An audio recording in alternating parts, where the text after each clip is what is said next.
Hey, this is Dave DeCamp from antiwar.com. This is anti-war news for Thursday, February 13th, 2025.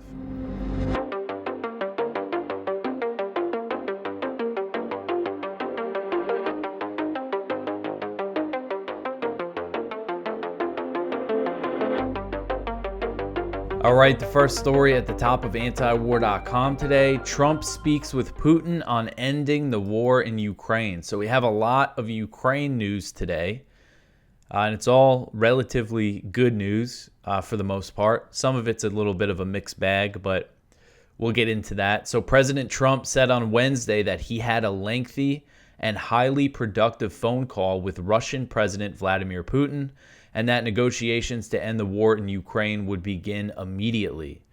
The president wrote on Truth Social that he and Putin, quote, agreed to stop the millions of deaths taking place in the war with Russia and Ukraine.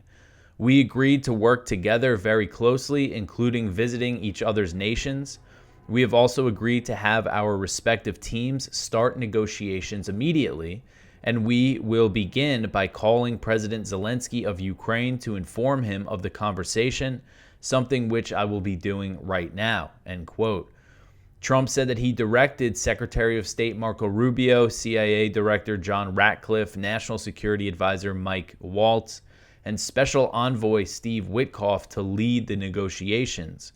Missing from his list was Keith Kellogg, a retired general who Trump appointed to be the envoy to the Ukraine war.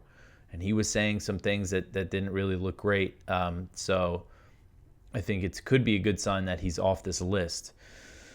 Trump said, quote, millions of people have died in a war that would not have happened if I were president, but it did happen, so it must end. No more lives should be lost, end quote. So Trump has repeatedly said that the real death toll in the war is in the millions.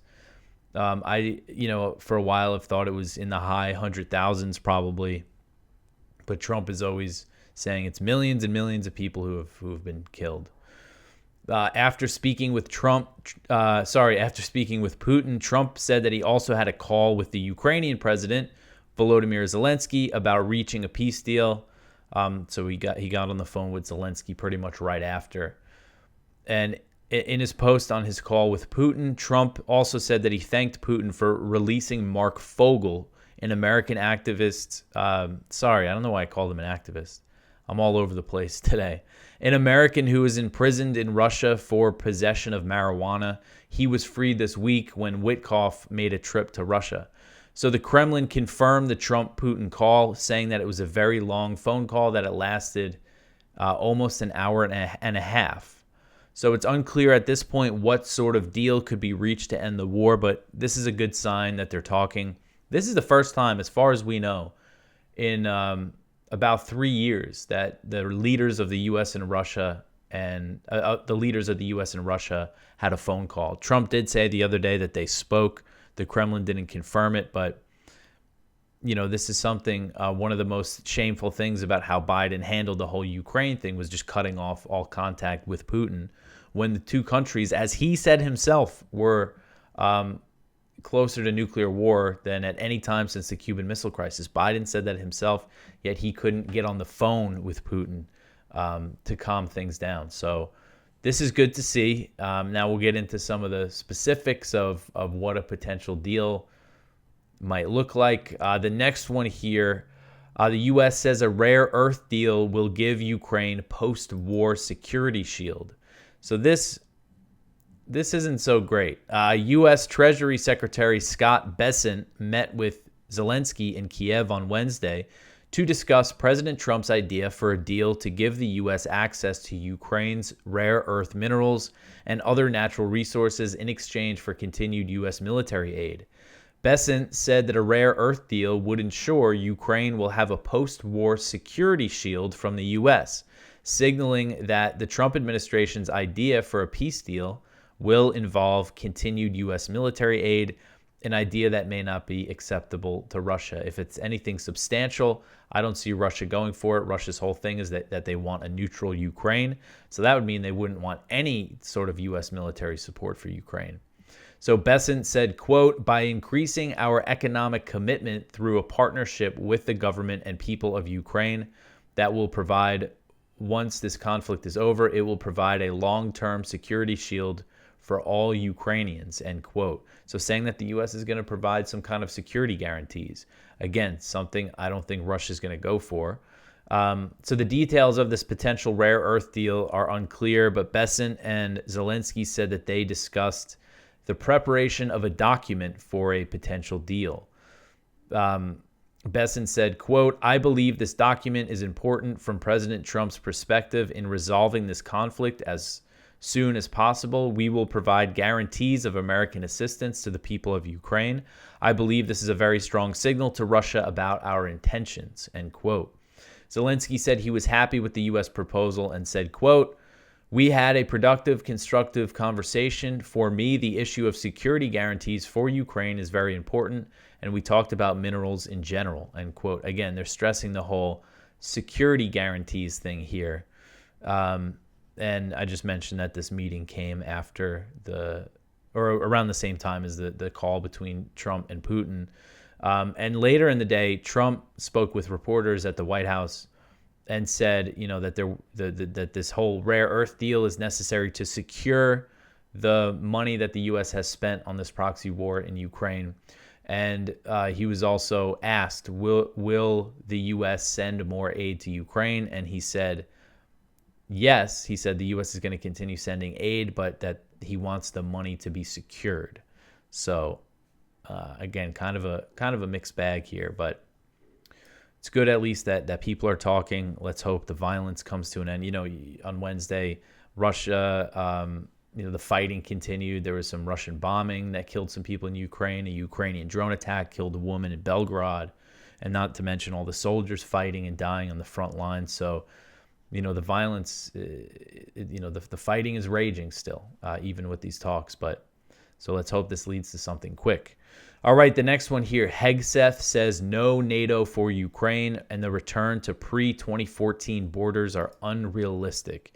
And these are things that if Biden just said right up front that Ukraine wouldn't join NATO, that restoring the pre-2014 borders, which means Ukraine taking back Crimea, are unrealistic. This whole bloodbath could have been avoided, could have prevented the Russian invasion, or it could have led to a deal being signed in the first months of the invasion. But nope, they dangled all this stuff in front of Ukraine, and so many Ukrainians are dead, and it's just a huge tragedy that just didn't have to happen. So Secretary of Defense Pete Hegseth on Wednesday dismissed the idea of NATO membership for Ukraine as part of a peace deal with Russia and said the goal to restore Ukraine to its pre-2014 borders was unrealistic. Hegseth made the comments while addressing a meeting of the Ukraine Defense Contact Group in Brussels. He said, quote, the United States does not believe that NATO membership for Ukraine is a realistic outcome for a negotiated settlement, end quote. Hegseth said the Trump administration's goal is to end the war through diplomacy, which he said must start by, quote, recognizing that returning to Ukraine's pre-2014 borders is an unrealistic objective. Chasing this illusionary goal will only prolong the war and cause more suffering, end quote. So restoring Ukraine's pre-2014 borders has been a war goal of Zelensky. This has been his, victory plan that he pushes. It's the outline is kick Russia out of all the territory it's captured in Ukraine, kick them out of Crimea, kick them out of all the territory in the Donbass, and then maybe we can have peace talks. And it's just just not a realistic proposal. And this is what Zelensky has been pushing. In recent months, we've seen him come around to the idea that, all right, that he's probably going to have to cede some territory. But he's also calling for very strong security guarantees from the U.S. He says he wants a Western, troops deployed to Ukraine that will include American troops. Basically wants a NATO Article 5 style security guarantee. And Hegseth also dismissed that idea as well. He said, quote, any security guarantee must be backed by capable European and non-European troops. If these troops are deployed as peacekeepers to Ukraine at any point, they should be deployed as part of a non-NATO mission, and they should not be covered under Article 5. There also must be robust international oversight of the line of contact. To be clear, as part of any security guarantee, there will not be U.S. troops deployed to Ukraine, end quote. So on Monday, just a couple days earlier, Russia's envoy to the UN said that Moscow would consider any foreign troops deployed to Ukraine that are not under the authority of the UN Security Council legitimate targets of the Russian military. He said, quote, peacekeepers cannot operate without a mandate from the UN Security Council. Otherwise, any foreign military contingents sent into the combat zone will be regarded as ordinary combatants under international law and a legitimate military target for our armed forces, end quote. So what Hegseth is talking about, it sounds like a UN Security Council mandated peacekeeping mission. And I think that could be a possibility down the line that something like that happens. But again, this talk of these U.S. security guarantees, a security shield, I just don't see that really happening. So Hegseth said that the U.S. wanted to reduce involvement in Ukraine to focus on the border and a military buildup in the Asia-Pacific aimed at China. And he claimed that Beijing was a threat to the U.S. homeland. So this is one of the unfortunate things about this is a lot of these guys in the Trump administration, they want to wind down support for Ukraine so they could focus on China, so they could focus on preparing for, potentially war over Taiwan. Hegseth said, quote, the United States faces consequential threats to our homeland. We must, and we are focusing on the security of our own borders. We also face a peer competitor in the communist Chinese with the capability and intent to threaten our homeland, end quote. Hegseth also said that going forward, European countries should provide the majority of funding to Ukraine and pushed President Trump's call for NATO countries to increase military spending to 5% of their gross domestic product. He said, quote, we ask each of your countries to step up on fulfilling the commitments that you have made, and we challenge your countries and your citizens to double down and recommit yourselves not only to Ukraine's immediate security needs, but to Europe's long-term defense and deterrence goals, end quote. He also said that the Trump administration was committed to the U.S. defense partnership with Europe and was committed to NATO, but stressed that the European countries should pay more. And this is Trump's whole thing. You see all these people say, oh, he wants to quit NATO. I wish that he wanted to quit NATO, but the whole thing is they want Europe to pay more.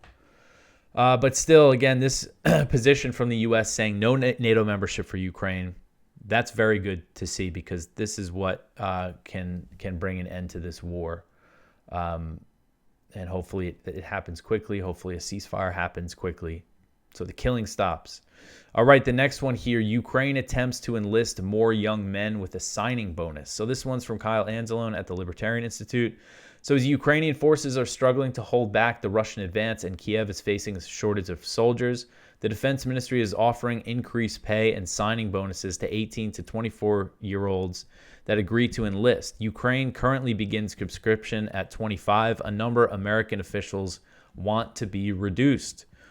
So on Tuesday, the Ukrainian Defense Ministry unveiled Contract 18 to 24 to encourage young Ukrainians to join the military. So they'll get a nice signing bonus and they'll make, more money. They're going to receive a contract worth $24,000 US and earn $2,900 monthly. Currently, the average Ukrainian soldier receives about $720 per month, while frontline soldiers are paid around $2,900. This offer risks kind of angering people who are already in the military and don't make that much. This is, again, part of the push. This is one of the things. It's such a shame that people are still being killed in a war that we know is going to end soon. And they're trying to encourage this lower age of conscription. Well, that's the U.S. is pushing for them to enlist 18-year-olds. Mike Waltz said this. This has been a Trump administration thing as well. Even though, again, their whole plan is to end the war. Why send young men to die for nothing? But I don't think Ukraine's going to do that. This is what they're trying to incentivize the young men to volunteer instead of enlist. All right, so the next one here, Israel says hostage deal is still on if Hamas releases 3 on Saturday. So this is a good sign. Israel is backing down, it looks like, when it comes to Gaza and Hamas. Israel has sent a message to Hamas through Qatar and Egypt that if 3 Israeli hostages are released this Saturday, the ceasefire deal can continue. This was reported by Axios on Wednesday, citing a senior Israeli official. I saw some other Israeli media reported the same thing. And this position is a climb down from a day earlier when Israeli Prime Minister Benjamin Netanyahu appeared to back President Trump's threat that if all remaining hostages are not released by Saturday, the ceasefire deal would be over and Israel would restart its genocidal war. Netanyahu did not specify how many hostages he wanted to be released, but Israeli officials speaking to the media said Israel was demanding that they all be released. But under the deal, only 3 are supposed to be released on Saturday. So now, again, Israel looks like it's backing down. Hamas announced on Monday that it was postponing the Saturday hostage release, citing Israeli ceasefire violations, and these are claims that Israeli officials have admitted were accurate claims. Hamas has said Israel has not lived up to its commitment to allow sufficient aid into Gaza, and one particular issue, they're saying there's all sorts of shortages, but a big one is the tents and mobile homes. So Abu Bakr Abed, who's a Palestinian journalist in Gaza, he said on Wednesday that Israel was allowing more temporary structures into the Strip. He wrote on X, quote, "Thousands of tents and caravans have entered Gaza. The situation is becoming more stable and aid has been flowing in consistently over the past hours. The ceasefire will likely hold as Hamas gears up to release the 3 Israeli prisoners on Saturday in exchange for dozens of Palestinian hostages. Israel is beginning to allow a surge of aid instead of a trickle," end quote. A Hamas official, Mahmoud Mordawi, he also suggested that the hostage release on Saturday may go as planned, saying there were positive signals in that direction. Despite this apparent progress, Israel continues to kill Palestinians in Gaza. At least 1 Palestinian was killed and several were wounded by an Israeli drone attack in Rafah. That brings the total number of Palestinians killed by Israel in Gaza since the ceasefire went into effect on January 19th to 93, which is a very high number, for less than a month when there's supposedly a ceasefire in place. But good sign here. I was really worried yesterday that this was just all about to fall apart, and you never know. Things could change so quick. But the one thing, with everything Trump's been saying, and this is Israeli media has been reporting this, Netanyahu is now under even more pressure than usual from, the people like Smotrich, Ben-Gvir, because here you have the president of the U.S., Israel's biggest backer, taking a much harder line position than Netanyahu, saying if they're not all released by Saturday, then let all hell break loose. So, that those comments from Trump still really risk this thing falling apart. All right, the next one here. Israeli army orders evacuation of another West Bank camp. This one's from Al Jazeera. So the Israeli army issued a forced evacuation threat for Nur Sham's refugee camp as it continues its deadly operation across the occupied West Bank. Israeli forces stormed the camp's Al-Ayada neighborhood on Wednesday, using loudspeakers at a mosque to tell residents to immediately leave the camp, which has been under Israeli siege since earlier this week, the Palestinian Wafa news agency has reported. The report added that Israeli forces deployed at the entrances to the camp fired live bullets and sound bombs to sow panic among residents, with soldiers assaulting young men and expelling the elderly without allowing them to take their basic needs. The forced evacuation threat was the latest in a series of orders issued over the past 4 days since Israel launched operations in the camp. 3 weeks ago, Israel launched its Iron Wall military operation across the West Bank, killing dozens of Palestinians, including many civilians. They, this open fire order, they're just it's essentially just murdering women and children. They shot that pregnant woman, just horrific. And this has displaced at least 40,000 Palestinians in these areas of the West Bank. All right, so the next one here. Report says that Israel is likely to bomb Iran. So there's been a few reports about this now. The Washington Post reported on Wednesday that Israel will likely attempt to bomb Iran in the coming months, a move that would risk a major war in the region involving the U.S. The report, which cited U.S. intelligence, said the idea would be to bomb Iran's nuclear facilities, even though there's no evidence that Tehran has decided to build a nuclear weapon. President Trump even recently acknowledged that Iranian leadership does not want a nuclear bomb. The Post said that U.S. intelligence produced a report during the final days of the Biden administration that warned about potential Israeli strikes, and another one was produced in the first days of the administration. The intelligence reports laid out two potential strike options for Israel that both involved U.S. support in the form of aerial refueling, intelligence, surveillance, and reconnaissance. The Wall Street Journal published a similar report that said Israel is expected to push President Trump to provide support for the attack.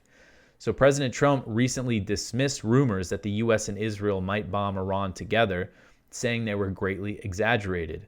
But both he and some of his officials have suggested a military option is on the table if the U.S. doesn't reach a deal with Iran, and Trump's reimposition of his so-called maximum pressure campaign on Tehran appears to have made diplomacy less likely based on the comments from Iranian officials. White House National Security Council spokesman Brian Hughes told the Washington Post that Trump, quote, has made it clear he will not permit Iran to get a nuclear weapon. While he prefers negotiating a resolution to America's long-standing issues with the Iranian regime peacefully, he will not wait indefinitely if Iran is not willing to do a deal, and soon, end quote. So that doesn't sound good. And then Trump last week said that he would prefer to make a deal with Iran rather than bombing the country, implying that if we don't reach a deal, I'm going to bomb them. He said, quote, I would like a deal done with Iran on non-nuclear. I would prefer that to bombing the hell out of it. They don't want to die. Nobody wants to die. If we made the deal, Israel would not bomb them, end quote. So, I really don't see this happening.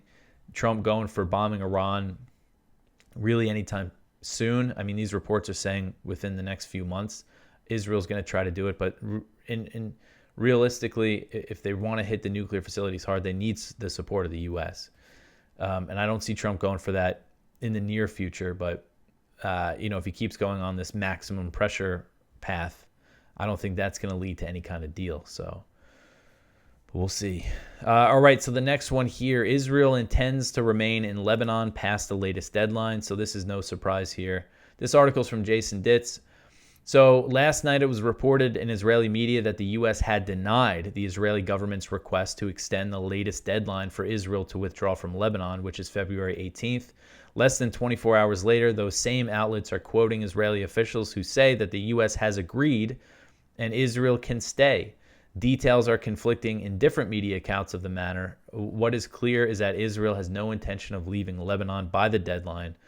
An IDF spokesman confirmed that Israel will remain and reiterated that Lebanese civilians cannot return to the occupied villages across the south until further notice.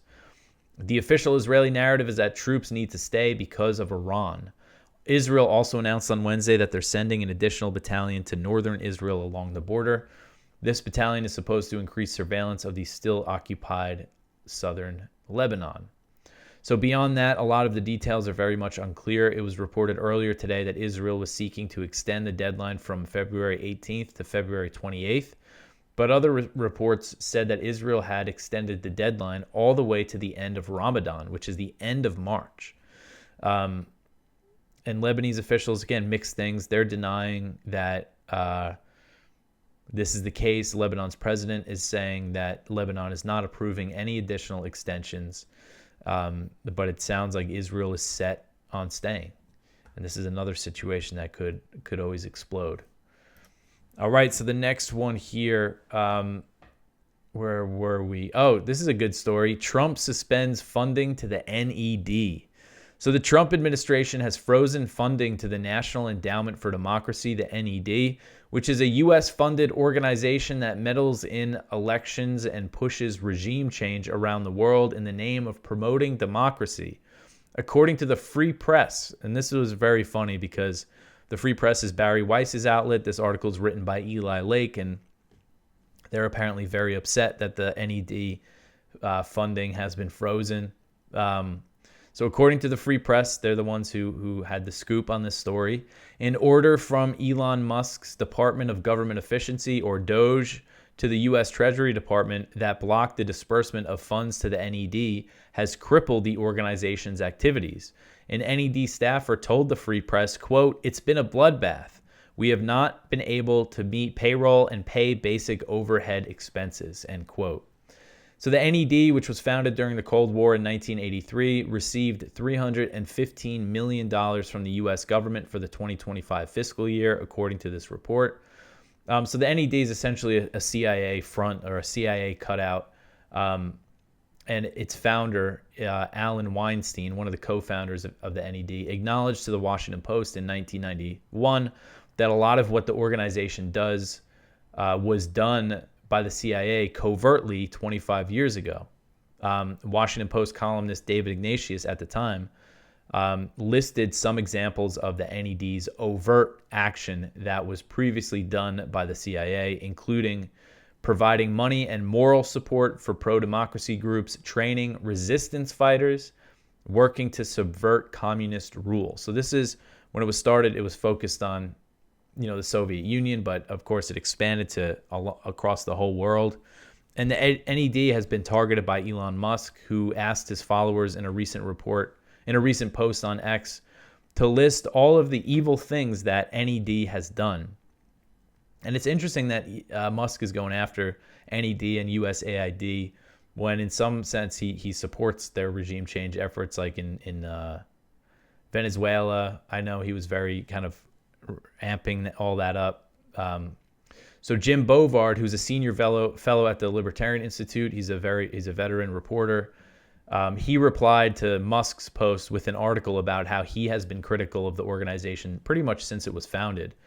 So I put a few quotes from Bovard here because I couldn't think of a better way to bash the NED than him. So in a 2009 article for the Future Freedom Foundation, Bovard said that NED is based on the notion that its meddling in foreign elections is automatically pro-democracy because the U.S. government is the incarnation of democracy. NED has always operated on the principle that what's good for the U.S. government is good for democracy. In a 2006 piece for the American Conservative, Bovard detailed the NED's efforts to push for regime change in Latin America, how in 2001, NED quadrupled its aid to Venezuelan opponents of elected President Hugo Chavez, and NED heavily funded some organizations involved in a bloody military coup that temporarily removed Chavez from power in April 2002. After Chavez retook control, NED and the State Department responded by pouring even more money into groups seeking his ouster. And Bovard said that the International Republican Institute, one of the largest NED grant recipients, played a role in both the Chavez coup and also in the overthrow of Haiti's elected president in February 2004. There was an uprising in Haiti that left 100 people dead. That was led by an array of NED-funded and aided groups. So very nefarious stuff that NED is up to. And it is good to know that it's frozen.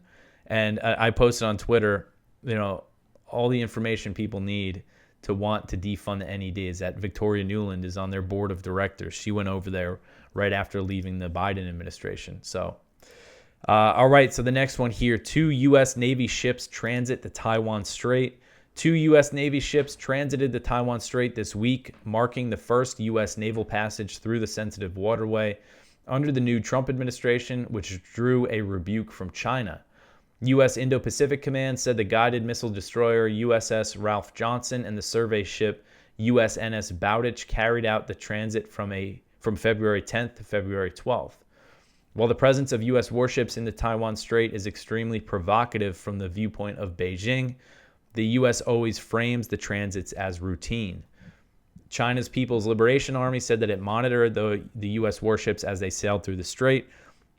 This is essentially what China usually says. They said that the U.S. actions send the wrong signals and increase the security risk. So based on following it for the last few years, the U.S. usually sends a warship through the Taiwan Strait about once a month, sometimes a little less, like 9 or 10 times a year. So this isn't really anything new, but these are provocations. And with the increased tensions over Taiwan, it's almost even, more provocative now than it was a few years ago. And again, the Trump administration is stacked with China hawks, people who are, expected to promote the buildup in the Asia Pacific and increasing support for Taiwan and all of that. So it's an area I really need to kind of keep an eye on more. With everything else going on, it's been kind of hard. All right, so the last one here. House Republicans want a $100 billion boost for the military. So this article is from Breaking Defense. So House Republicans on Tuesday revealed a budget resolution that would add $100 billion in defense funding, 1/3 less than the Senate blueprint, which would raise defense spending by $150 billion. So Republicans in the Senate want to raise military spending by $150 billion. In the House, they want $100 billion.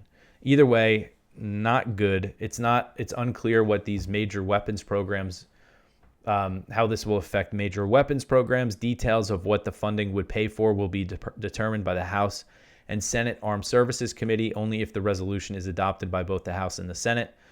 And I believe this is still in a very early process. This is part of an overall budget package. Trump wants a huge bill that will include $4.5 trillion in tax cuts and it's going to cut some other government spending, but it's also going to raise the debt limit by $4 trillion. So what are we in? $36 trillion of debt. So it's going to raise the debt ceiling quite a bit and increase military spending. So, this is not good. And one of the things that this might fund is Trump's Iron Dome for America, that executive order that he signed, which would just be a total boondoggle for the arms maker. So I really hope that doesn't happen. I hope maybe Doge looks into some of this type stuff. All right, so that is it for the news for today. Please go check out our viewpoints. One from Ramzi Baroud, From Gaza to the West Bank, Israel's Unyielding War Machine. One from John Perry and Roger D. Harris, The Demise of USAID, Few Regrets in Latin America. One from Matt Wolfson, Pulling the Money Chain, the NGO Network in Ukraine and the Global War on Terror. That's a good article at the Libertarian Institute. One from Thomas Knapp, Trump's Tariff Schemes Hurt More When He Flip-Flops. One from Luca Gold Mansour, Counting the Deaths in Gaza is Low on the Media's Priority List. And that's certainly true. One thing I don't think I mentioned on the show, I've included it in my articles, but I think I failed to mention it. Or maybe I said it yesterday. Man, I can't remember. But Trump saying that, there's 1.8, 1.9 million Palestinians in Gaza when the pre-war population was 2.2 or 2.3 million. Is he saying hundreds of thousands of Palestinians have been killed? I think that the death toll is in the hundreds of thousands. We know that the violent deaths confirmed are about 62,000, but it's probably really even more than that, the ones who have actually been killed by the Israeli military. And then you factor in the indirect deaths, I think we're well over 100,000. But what Trump is suggesting, that's something, if I ever get into a White House press conference or the State Department, that's something I'm going to ask is Trump saying, I can't believe nobody's asked that. None of these reporters have asked that. Are you saying 300, 400,000 Palestinians have been killed here? So anyway, go check all of that out. You could always support this show by liking it, subscribing, commenting. All that stuff helps out. Follow us on social media, Instagram, Twitter, TikTok. I will be back tomorrow with some more news. Thanks for listening.